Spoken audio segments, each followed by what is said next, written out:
Vamos a Castañino. Sí. Prepare el facón y salga, Castañino. Bueno, habíamos hablado de... ¿Viene montado o viene...? Sí, Estamos hablando de la relación que tenían, epistolar, entre San Martín y Juan Manuel de Rosas. Y ya hizo lo había dividido en varias etapas porque es muy extenso el tema. Primero había hablado de los antecedentes del boicot, todo el boicot que le había hecho Rivadavia y otros más a San Martín. Donde le escondían las cartas, Sí, las abrían, no se las entregaban en algunos casos. Espía. La carta después cuando hasta le mandaron un ballet sí, que lo... Cuando Stanislao López le ofrece llevarlo a Buenos Aires porque San Martín sabía de un complot que lo iban a matar. Lo estaban esperando para matarlo a San Martín, claro, en la ruta. Incluso tuvo que entrar escondida a Buenos Aires. Entró vestido de gaucho, con poncho, y de ahí empezó el exilio. Después conté en el mismo programa, en el programa pasado, conté lo que escribió San Martín durante el exilio, que es, ahí fue donde él empezó a ver que hacía falta un brazo vigoroso, un gobierno fuerte. En Cartaguido. Claro, en Cartaguido, a Chilavera, con varios, O'Higgins, con varios escribió. Las leí el programa el martes pasado. Sí, señor. No sé si vos lo alcanzaste a escuchar porque estaba en la no, lechería. Yo estaba en la lechería, prendí la teta de la vaca. Bueno, y entonces después viene el tema de la muerte de Dorrego, que San Martín, como habían ganado la guerra contra Brasil, la negocia García. Era embajador, claro, que cobraba de la corona británica. Rivadavia se tiene que disparar del escándalo y asume Dorrego. Y San Martín, entusiasmado por cómo cambiaban las cosas políticas, decide regresar. Pero ¿qué pasa? Cuando llega a Río de Janeiro se entera que lo habían derrocado Dorrego, y cuando llega a Montevideo además se entera que lo habían fusilado. Aparte le había ofrecido sus servicios sí. a la guerra, claro. Participar en la guerra de Brasil. La cuestión que desde en Montevideo se entera que lo habían fusilado, entonces se niega a bajar del barco, recibe a algunos amigos, todo. Lavalle le hace un ofrecimiento que rechaza.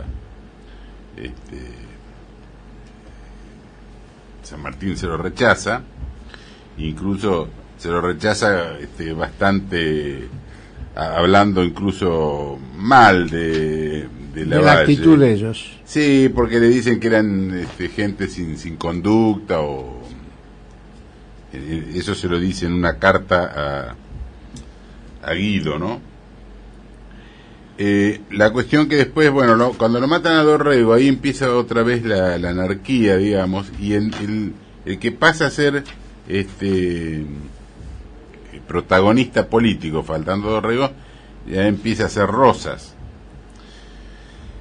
que incluso le dice a la legislatura que vuelvan los mismos legisladores que había antes, etcétera. La cuestión que el 1 de diciembre de 1829, un año después de la muerte de Dorrego, se reúne la legislatura. Y el 4 de diciembre, en la Guardia del Salto, hay un coronel Smith intenta sublevar a unos oficiales para unirse a Paz, que estaba luchando contra Stanislao López. En definitiva, López le bolean el caballo. Lo toma prisionero. Claro. Y entonces en la legislatura, ante los hechos que acontecen, digamos, en la anarquía, se comienza a hablar de las facultades extraordinarias. Algunos usan este caballito de batalla de que no, porque tenía facultades extraordinarias, como si fuera una cosa extraña o ajena a la Argentina. Sin embargo, las facultades extraordinarias ya se habían usado en 1812, 1815, 1820, 1821, 1822 y 1823. O sea que no era nada nuevo, digamos. Ante situaciones especiales, la legislatura otorgaba... como en Roma la dictadura. Claro. Incluso yo a veces pongo como ejemplo que la Madrid en 1840 lo derroca al gobernador de Mendoza y se hace dar facultades omnímodas en un día para el otro, y fusila como a 10 tipos en un solo día. Bueno, la cuestión que el 8 de diciembre asume Juan Manuel de Rosas, ante una euforia total del público, tanto así que hasta lo llevan en un carruaje que la misma gente va llevando, sí, lo llevan como los africanos. Y entre las primeras medidas que toma Rosas es hacen los funerales de Dorrego y lo reivindica, digamos, la figura de Dorrego. Y otra de las medidas que toma es a los complotados de la Guardia del Monte, los hace traer a Buenos Aires y los confina en un pontón, el pontón Cacique, y al propio jefe, digamos, de la sublevación, que era Smith, lo hace fusilar. Entonces ahí San Martín se empieza a dar cuenta piensa que lo que él pensaba empezó a sospechar así de un gobierno vigoroso que hacía falta, había llegado con Rosas, ¿no? Entonces, en una carta que le escribe a Guido el 6 de abril de 1830, le dice lo siguiente: San Martín: noto con placer que la marcha del gobierno es firme. En mi opinión, el gobierno, en las circunstancias difíciles en que se ha encontrado, debe, si la ocasión lo presenta, ser inexorable con el individuo que trate de alterar el orden, pues si no se hace respetar por una justicia firme e imparcial, se lo merendarán como si fuera una empanada. Y lo peor es que el país volverá a envolverse en nuevos males. Aunque no sea fácil juzgar a la distancia, me atrevo a extender mi juicio apoyándome solamente en la experiencia de nuestra revolución y en la moral que se caracteriza a nuestro bajo pueblo, para opinar que jamás se ha hallado en la provincia en situación más ventajosa para hacer su prosperidad que el presente. Me explicaré en pocas palabras, dice San Martín. Todos los movimientos acaecidos en Buenos Aires desde el principio de la Revolución han sido hechos contando con eso dilatada campaña. Seguiría la impulsión que le daba a la capital, como ha sucedido hasta la Revolución. Digo que el gobierno y sus ministros no tienen perdón. No crea usted que esto que soy de emplear medios violentos para mantener el orden. No, mi amigo, estoy distante de dar tal consejo. Lo que deseo es que el gobierno, siguiendo la línea de justicia severa, haga respetar las leyes de un modo inexorable. Sin más que esto, yo estoy seguro que el orden se mantendrá.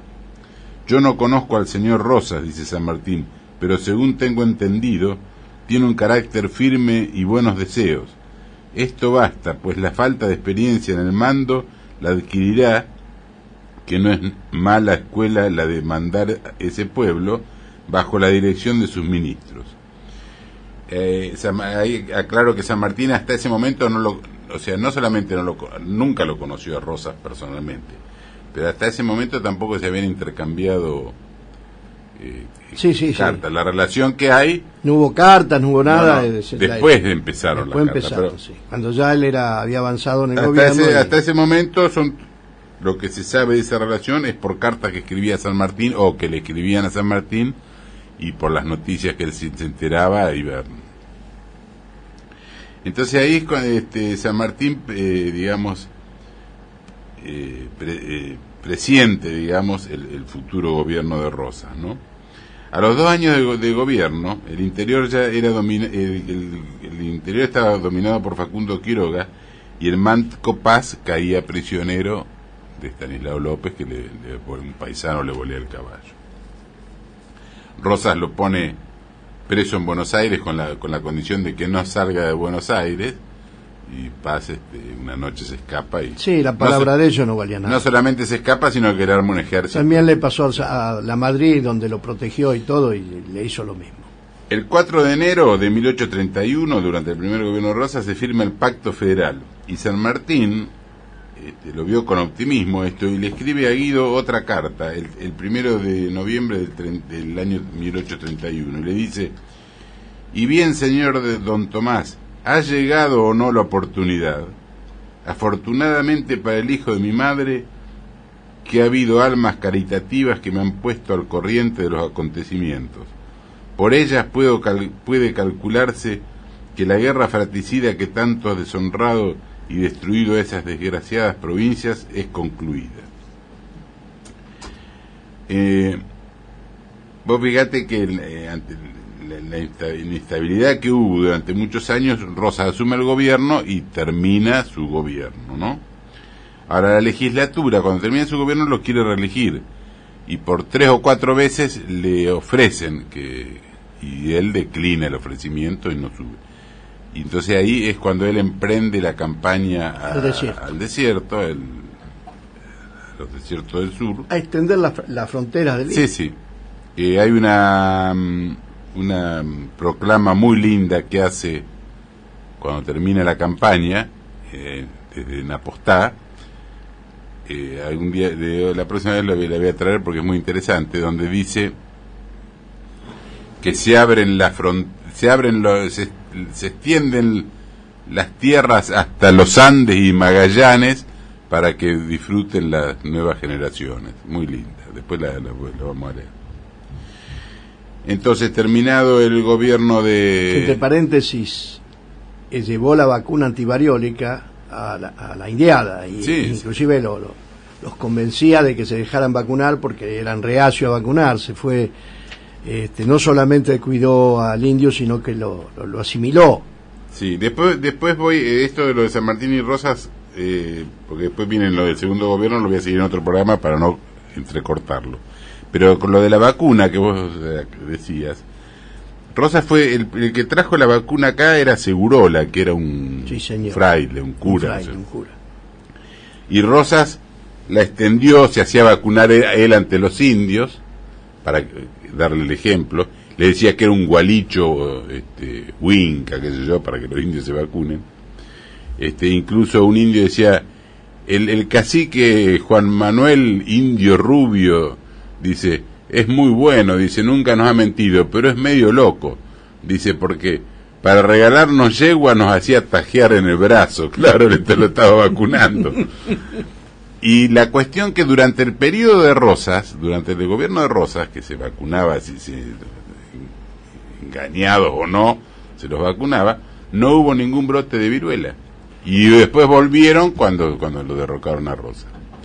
Y Rosas, además, la vacuna la inventó Jenner, es un inglés.